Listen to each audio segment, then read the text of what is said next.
Fined for parking on his own driveway, Dan faced relentless harassment from HOA tyrant George Henderson. But armed with hidden cameras and undeniable proof, Dan turned the tables. Justice was served, and you won't believe how it all ended. Have you ever thought you could get fined for parking on your own driveway? No? Well, lucky you, because I, Dan Carter, got to experience that level of absurdity firsthand. Picture this. It's a regular Tuesday evening. I'm pulling into my driveway after a long, exhausting day at work. My old Toyota groans as it settles into its usual spot, right there on the concrete I paid for. I grab my briefcase, ready to call it a night, when I spot a neon yellow slip flapping under my windshield wiper. My first thought? Great, some prankster kid decided to get creative. But no, the fine wasn't a prank. It was very real. Stamped with the logo of our beloved HOA, Homeowners Association, and signed by none other than George Henderson, our self-proclaimed neighborhood overlord. The offense?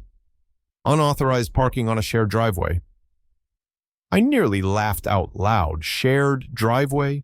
This was my property, clearly marked on the deed, which I'd had framed in my office like a trophy. Still, I thought, there's gotta be some mistake. Maybe George had too much wine at the HOA meeting and got a little carried away with his enforcement fantasies. I walked over to his house, intent on clearing up what I assumed was a simple misunderstanding. But oh no, George didn't just double down, he tripled down.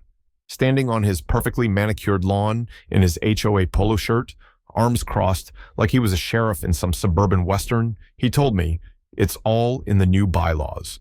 Driveways are considered community property now, and you need a permit to park there. Community property? My driveway? I couldn't believe what I was hearing. I asked him to show me the bylaws, and he smirked, saying, you can find them in the HOA newsletter, page 4, paragraph 3. I left his yard with smoke practically coming out of my ears. When I got home and dug out the newsletter, I found the so-called bylaw, handwritten, sloppily inserted, and with no legal justification whatsoever. It was laughable, but George didn't seem to be joking. Worse yet, the fine wasn't just symbolic. It came with a $250 price tag and a warning, failure to pay will result in additional penalties. By the time I'd finished reading, my hands were shaking with rage. This wasn't just a ridiculous power trip. It was extortion. And George wasn't some harmless busybody. He was a full-blown HOA tyrant. I could have ignored it. I could have paid the fine just to make the problem go away. But something about George's smug expression as he told me about community property lit a fire in me.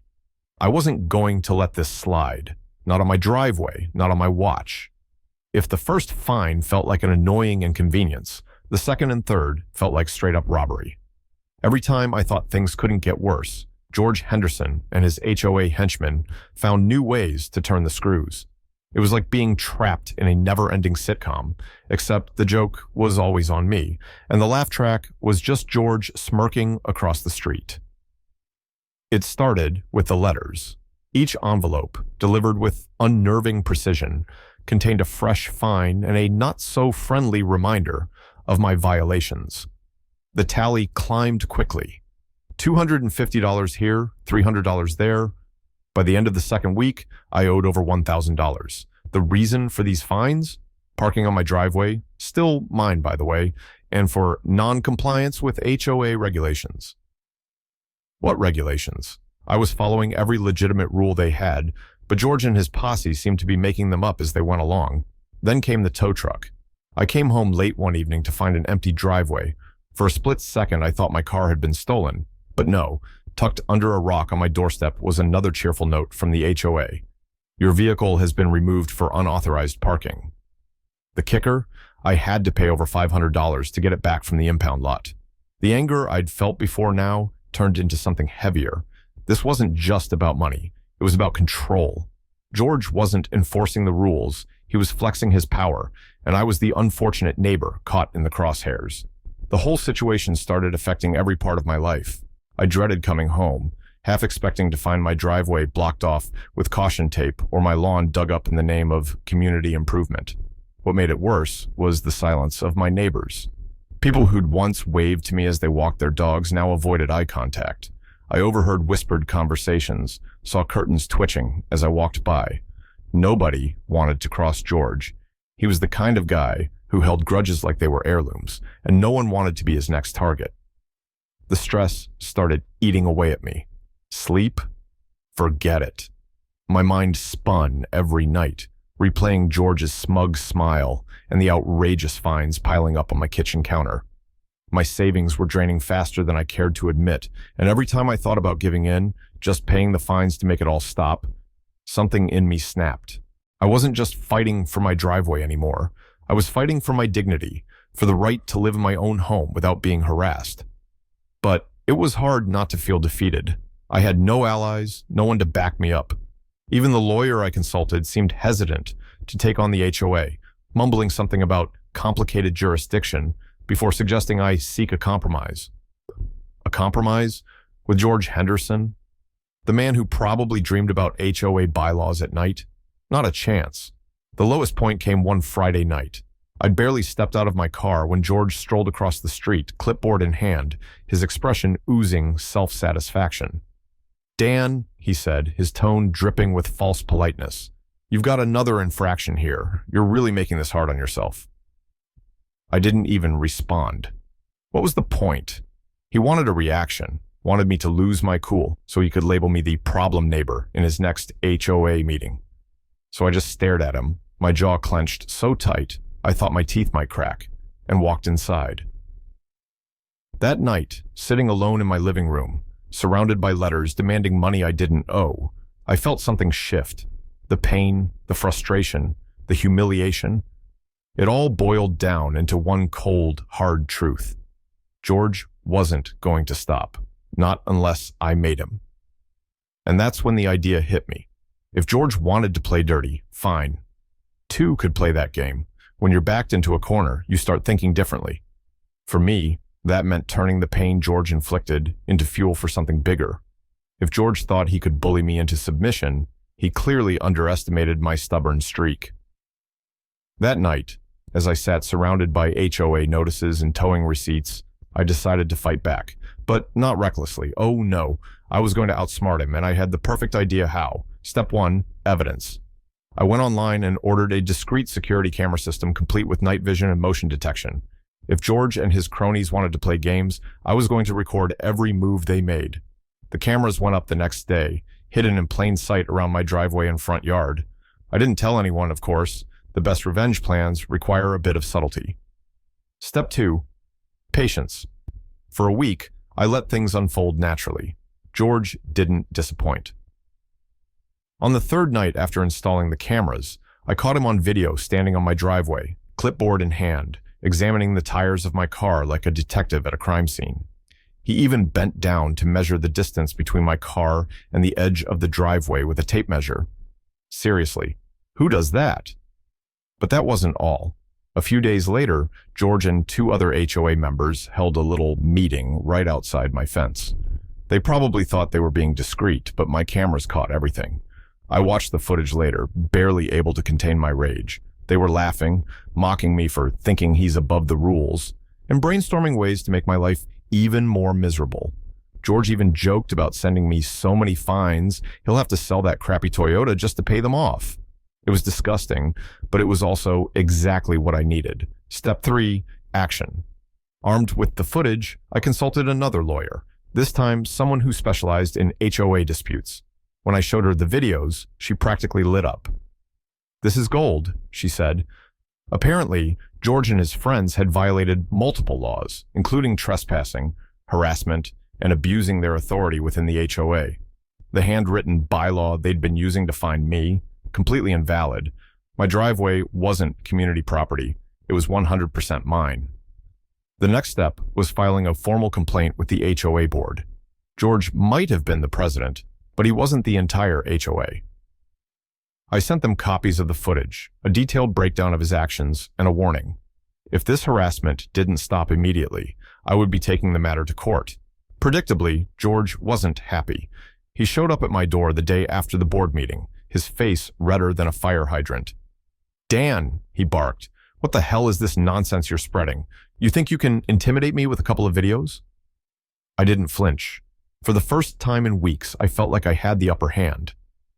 "It's not nonsense, George," I said calmly. It's evidence, and if you don't back off, a judge is going to see it too.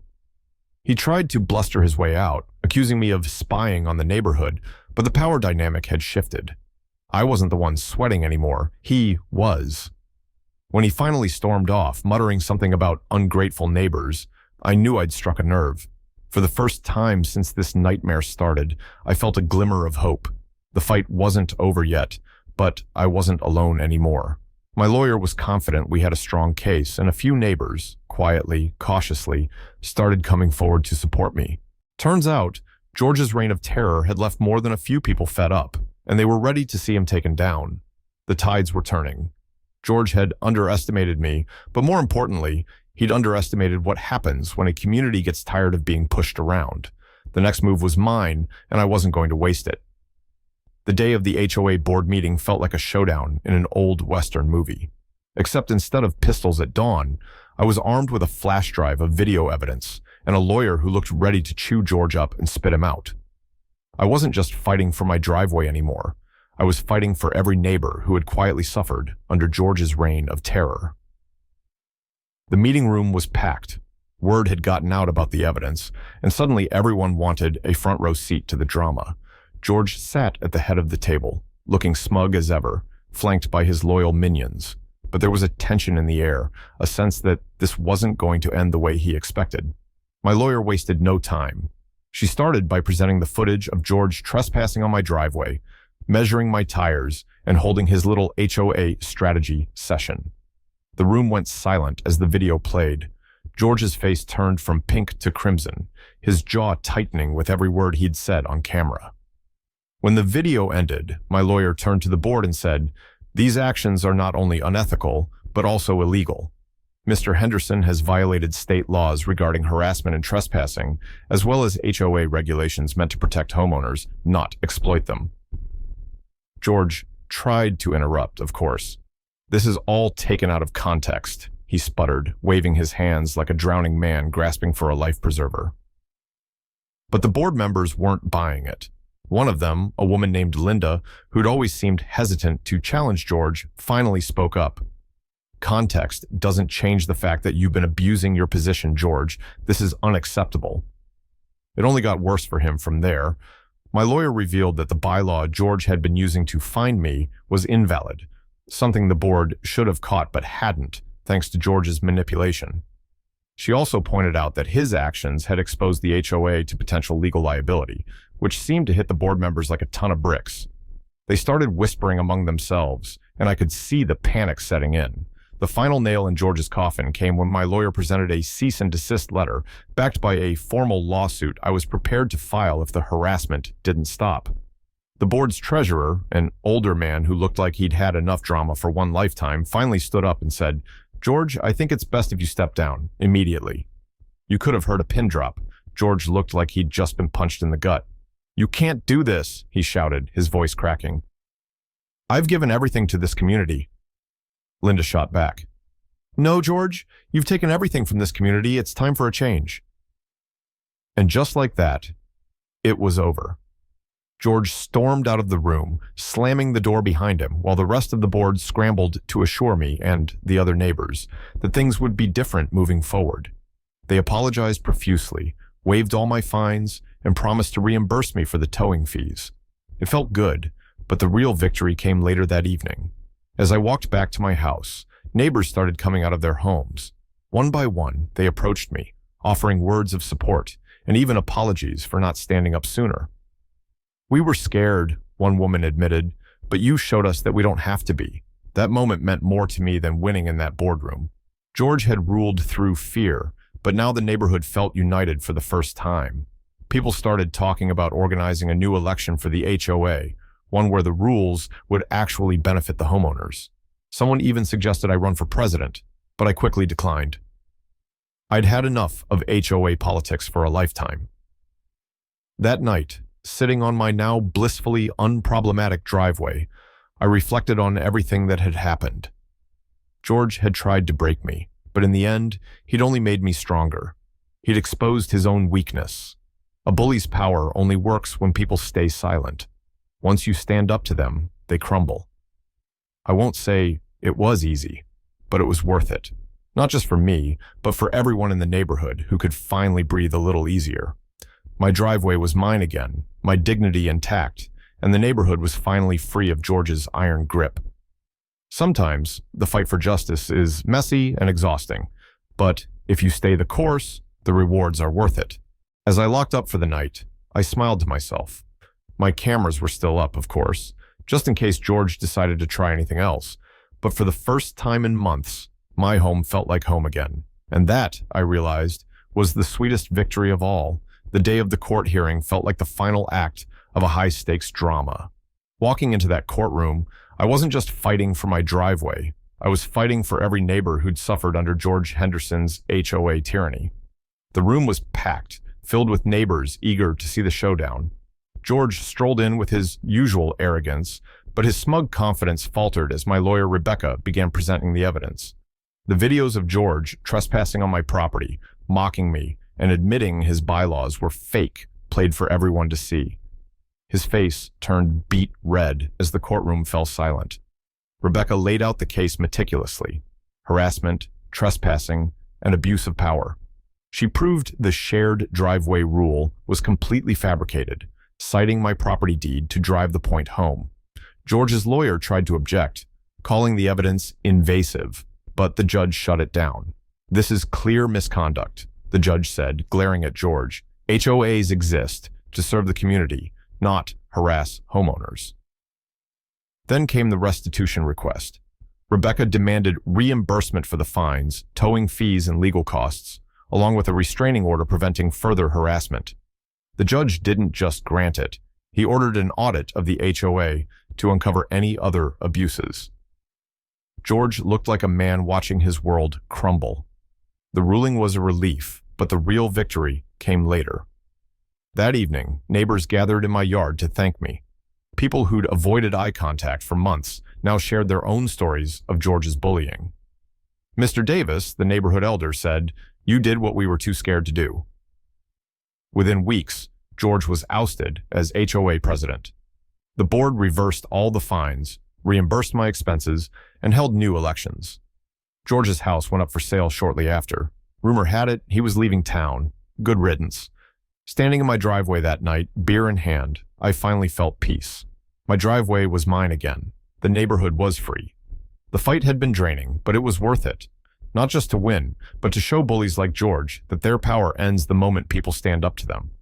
Sometimes, justice isn't just about the outcome. It's about proving that no one has the right to steal your peace of mind. And as the sun set on my quiet street, I knew I'd won back more than just my driveway.